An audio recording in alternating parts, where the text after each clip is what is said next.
verdict enfin, après 4 années de deuil et 5 longues heures de délibération. Vendredi, Robert Bowers, l'auteur du massacre de la synagogue de Pittsburgh, a été reconnu coupable des 63 chefs d'accusation pour lesquels il était poursuivi. Un soulagement pour les victimes et leurs familles, mais aussi pour toute la communauté meurtrie par cette terrible attaque.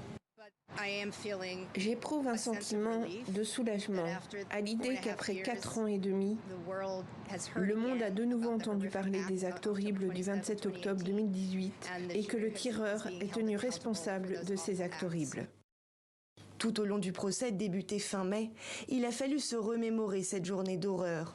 Le 27 octobre 2018, armé de 3 pistolets et d'un fusil d'assaut semi-automatique, le routier âgé d'une 50aine d'années commettait l'attaque la plus meurtrière contre des juifs de l'histoire des États-Unis, tuant de sang-froid 11 personnes dans la synagogue Tree of Life en pleine cérémonie de Shabbat. 7 autres avaient été blessés. Il ne s'agit pas seulement de meurtre. Il y a des fusillades meurtrières partout, tout le temps. Il ne se passe pas un jour sans qu'on en entende parler ou qu'on en voit. Mais là, c'était différent.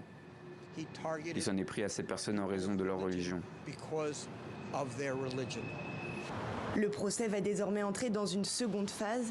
Il s'agit maintenant de déterminer si Robert Bowers doit être condamné à mort ou à la perpétuité. Rappelons que ce procès a lieu dans un contexte de forte poussée d'actes antisémites aux États-Unis.